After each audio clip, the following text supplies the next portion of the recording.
What's going on, everybody? It's your boy Destroy coming at you with our Wednesday video going over running backs. Gonna pick my running backs. I forgot to pick my quarterback in yesterday's video, but I put Sam Darnold in there. Um, so Christian McCaffrey goes down $200, Dalvin Cook at 9,500, and two other running backs above 8K. So definitely expensive running backs this week. It's gonna make it fun to pick. So Christian McCaffrey is 10-3 against Atlanta. Um, and he's gone down, what, $200 this week? Carolina just got rid of Ron Rivera. um, so there's a lot going on with Carolina right now. Atlanta's pretty good against running backs. I'd say top 10 defenses against running backs. But it's Christian McCaffrey. Last week, I think, was just one of those games to where, it's like, it's way too good to be true. Just way too good. And, yeah,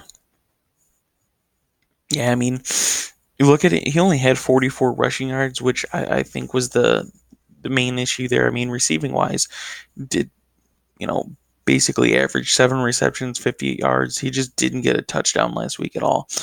This week against Atlanta, I think he still has that potential to get touchdowns, receiving, running. He against Atlanta, it's pretty hard to not score against Atlanta.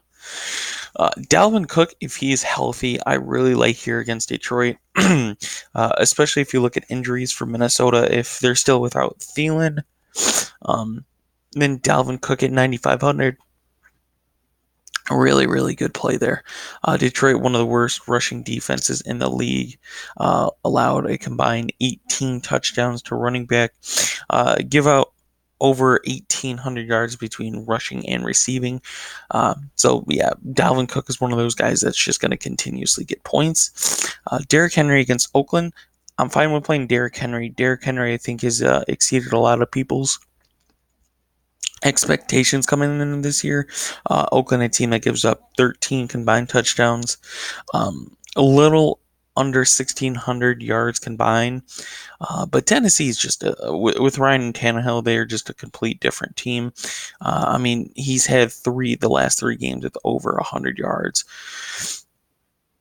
He's 8,200, which can be worrying some. And granted, he's gotten 5 touchdowns in the last 3 games. And like I said, this Tennessee team is just different with Ryan Tannehill than they were with Marcus Mariota. So definitely a big like there. And I'm perfectly fine with paying 8,200 up for him. Nick Chubb against Cincinnati, I think, is a play that I really, really like. Cincinnati's a team that's given up only 12 touchdowns to running backs, but 9 of them have come from the ground, which Nick Chubb does. And they've given up over 1,900 yards to running backs. The only issue you run into with Nick Chubb now is the Kareem Hunt problem. If Kareem Hunt is going to steal his reps, because Kareem Hunt is 6,600, rightfully so. Since he's gotten back, he hasn't had a game under 10 points. He's gotten 2 touchdowns, and he gets receptions. So definitely worrying some there. Leonard Fournette against the Chargers. Chargers, a team that's given up 13 touchdowns to running backs, a little over 1,600 yards. I just don't. It's hard to say with Gardner Minshew in. I think I like Leonard Fournette with Minshew better than I like Leonard Fournette with Foles. I mean, you look at his receptions the last 3 weeks. I didn't even notice this. He's had 25 receptions in the last 3 games. That's crazy. Crazy to think about.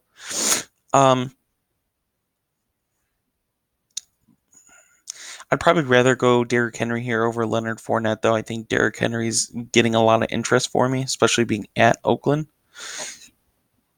James Conner against Arizona. I can't like. The only reason I can't like is he's been injured. You don't even know if he's gonna play. They're gonna be at Arizona. Arizona, a team that's only given up 11 combined touchdowns to running backs, um, and a little over 1,700 yards. Le'Veon Bell, I think, is becoming one of my favorite running backs here. If you're paying down, last week him and Sam Darnold had combined 20 points. If they would have had a combined 30, I would have been good. Last week in cash and everything, I would have been good.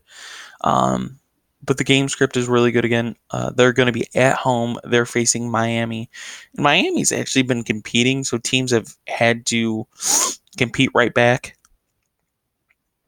And you look at his numbers.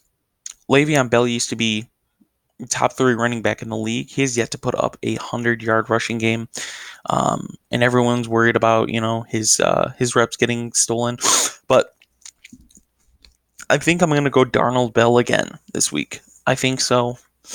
I don't really want to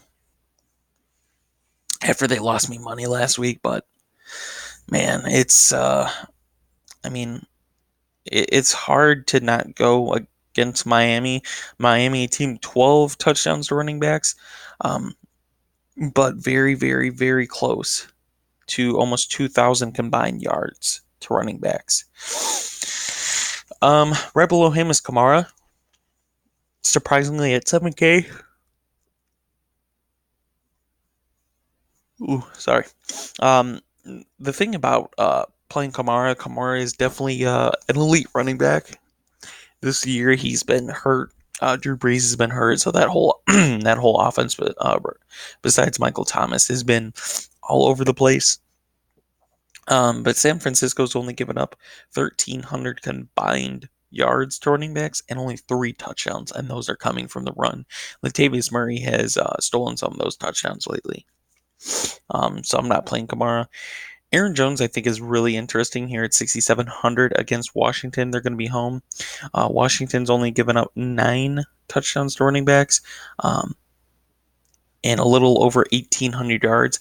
I honestly like Jamal Williams here over Aaron Jones. Aaron Jones, I think, is in a really good spot this week. Had a really bad 2 weeks. I think he's in the spot for a really nice bounce back game.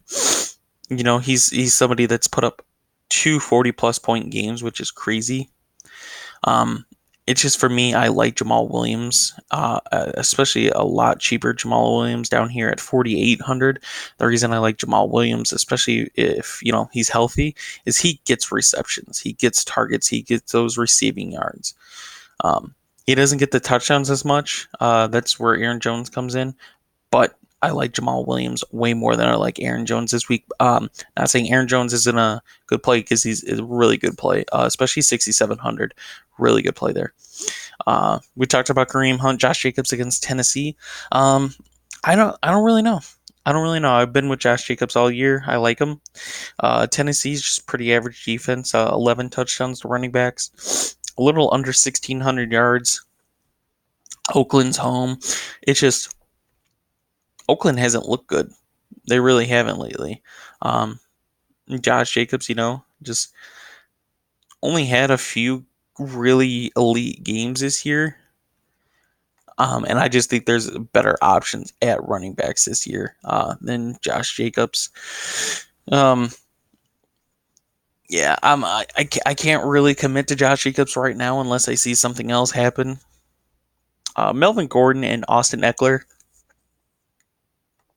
I'll say this: if you're going to go running back from the Chargers, I would just personally go with Austin Eckler.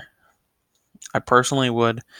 Been really good all year. Hasn't really played bad. Melvin Gordon has been just doing what he's supposed to do. We've seen him get 3 really good games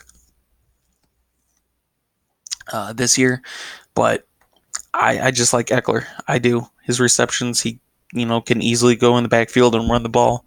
Uh, and they're facing a Jacksonville team that's given up 14 touchdowns, 12 coming from the ground though, a little over 1,800 yards. So I'm liking Eckler more than I am Gordon here.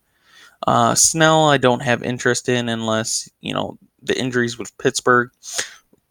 I'm not taking any Indianapolis running back against Tampa Bay this week. Um, Ingram against Buffalo is another one I don't know how I feel about yet. Uh, the Bills given up 10 combined touchdowns to running backs, a little over 1,500 yards. Also, they're on the road. It's just with Ingram, you need him to get the touchdowns in order to really have some good games. So you could see these two games here. He got 2 touchdowns, 1 rushing, 1 receiving, and then the other game 2 receiving touchdowns, which don't expect a lot. Expect him to get those rushing touchdowns. It's just they have a really good run script. They have other running backs that they're getting included in that run game now. So it towards the beginning of the season, I never said I liked Baltimore running backs. Ingram proved me wrong.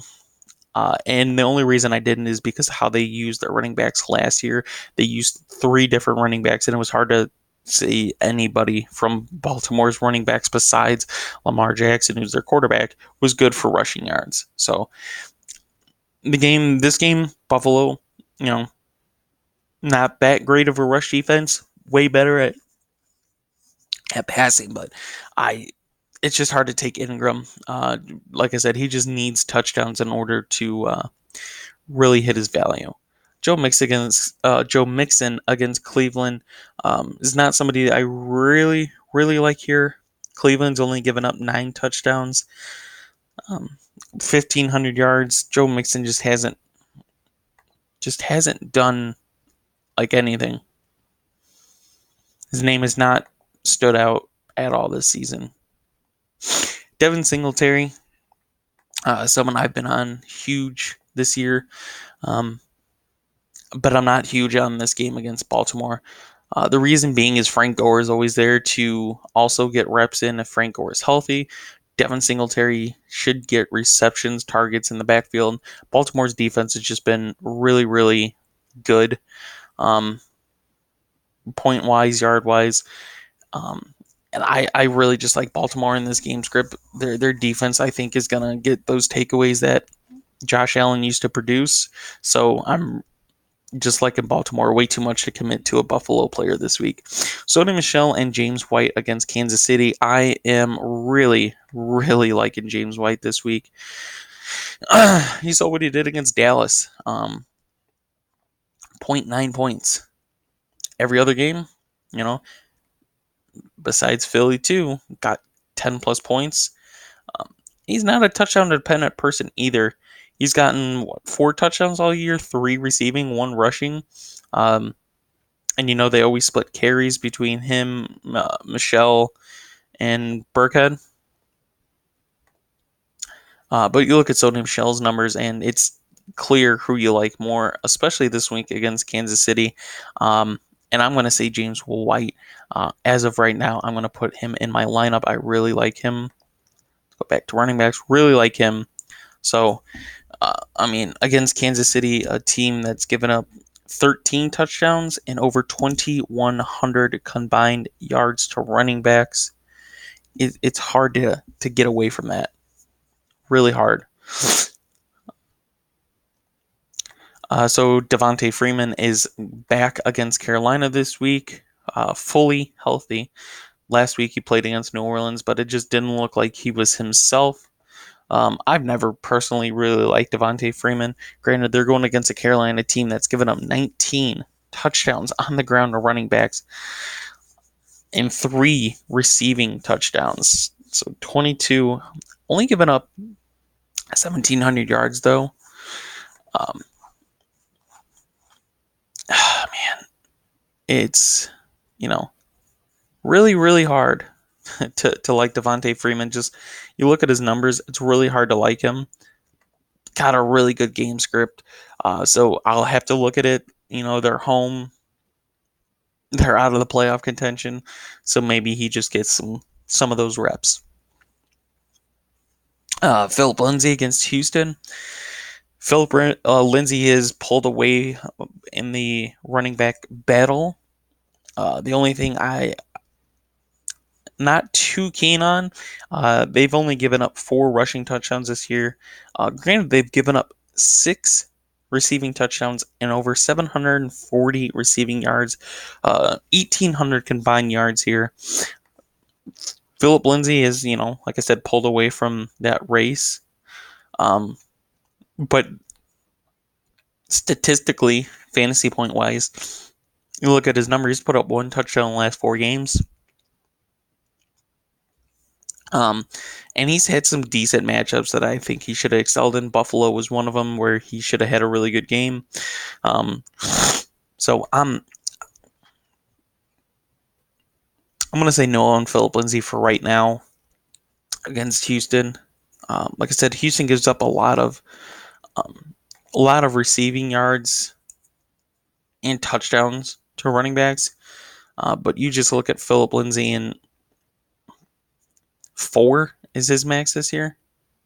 Sorry, 5. 5 is the most he's gotten. That offense is going with their 3rd string quarterback now, so I don't know. It's hard. It's hard. Not picking any Arizona running back against Pittsburgh. I don't really like any Arizona player against Pittsburgh this week, so I'm going to stay away from them. Coleman against the Saints. Kind of the same thing. Saints a really good rush defense.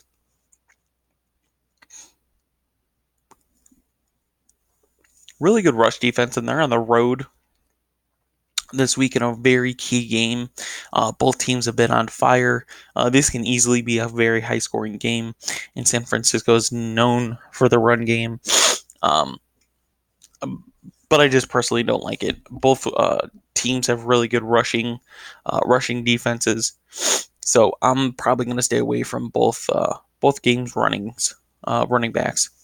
Jalen Samuels, like I said, you just got to watch for injuries against Arizona. I'm fine with playing Samuels over anybody else on Pittsburgh, but I'm not probably going to get to Samuels. And my man Darius Geis, so I was really high on him week 12 against Detroit. Really good game script. Game he should have exceeded and got 4.8 points. Last week against Carolina, I felt the same way. I just went away from him, and my man exceeds for 30 fantasy points. Gets 2 touchdowns, 129 yards. Man. Man. I'm perfectly fine with playing him this week, though. Green Bay is 2nd in the league for most touchdowns given up to running backs on the ground with 13. Given up 1,344 rushing yards, another 485 in the passing, and only 1 receiving touchdown, which is good because Geis is not known for his receptions. So, Geis 4,900 is another good play here. Definitely going to be watching him. But I think I'm going to go to flex right now. We're going to go to flex right now. We're going to go down to 4,900. And I'm going to put Jamal Williams in there as of right now. We're running 3 running backs this week. Just really like him. Jonathan Williams against Tampa Bay. Tampa Bay team that's only given up a little over 1,000 yards, only 5 touchdowns to running backs. And the Colts are probably going to be throwing. The only way I really like Jonathan Williams here is for his receptions. Tampa Bay's given up 67 receptions to running backs, which isn't crazy. It's probably above average, but not crazy. But they've only given up 1 receiving touchdown to running back, so staying away from that. San Francisco, like I said, staying away from. I'm not high on any Houston running back either. Houston running back game has just been terrible all season. Somebody I am fine with playing this week if Dalvin Cook is out. Is Madsen here? Granted, we've seen him get a couple games with a decent amount of carries. They're playing against Detroit here. You look what he did here with getting only a little bit of reps. He had 7 carries for only 18 yards, which is scary. But at 4,500, if he's going to be the guy, I'm not totally against of playing him. Bo Scarborough, you know, love me some Bama players. Been playing pretty decent, especially with their running or their quarterback situation changing. And you look who they played. They played Dallas week 11, and then they played the Bears last week, and he ran for 83 yards against the Bears. The only thing is he's only had one target, so he's really dependent on getting those yards and touchdowns. And Minnesota's only given up 9 touchdowns all year. Granted, they've given up over 1,500 yards, um, but like I said, he's really rushing yard dependent, and Minnesota just doesn't give up a huge amount of rushing yards. But I'm not totally against it. Minnesota should win this game pretty easily. Um, Detroit, as you see, the scores have been competing, though. That's the thing. They've been competing, so Bo's probably going to get reps. No other Detroit running back is coming close to him, so I'm perfectly fine with playing him. The Tampa Bay running backs, Jones and Barber, not going to touch. They split too much to ever commit there. And then something that's also interesting to look at is the Kansas City running backs if there's injuries. Granted, New England has the best rushing defense in the league. Anything's possible, especially if you're paying $4,500 for 4,500 for him. I have to look. We're gonna talk about one more team and talk about Miami here. Granted, none of them I incredibly like, but it's worth looking at. Of Patrick Laird last week, I thought this is a funny, cool stat to look at. He was $3,200 last week. Dropped 16.8 fantasy points. He had 4 receptions for 43 yards, which got him the 8.3 points. And then he had a touchdown and another 5 yards, which got him to the 16.8, which I think was just crazy, especially against Philly, how that team fought. He's the number 1 running back there. No one else is going to steal anything from him. I mean, yeah, no one's going to steal anything from him. So it's worth a look at for 4,100. Granted, the Jets are pretty good rush defense, giving up only 10 touchdowns and only 1,200 yards to running backs. But the way Miami's been playing, it's anything is possible at this point. So I hope you guys did enjoy the video. Leave a like if you did. Subscribe to show some support to us. Follow us on Twitter if you're interested. If you're also interested in our NBA package, we did finally lose our winning streak last night. And it was only because the Houston Spurs game went into double overtime. That was it. So if you're interested in the NBA package, we are now 8-2 on the season, which is a 80% win percentage. So if you're interested, definitely go give us a follow there for our package. Hope you guys enjoyed the video, and we will see you in the next.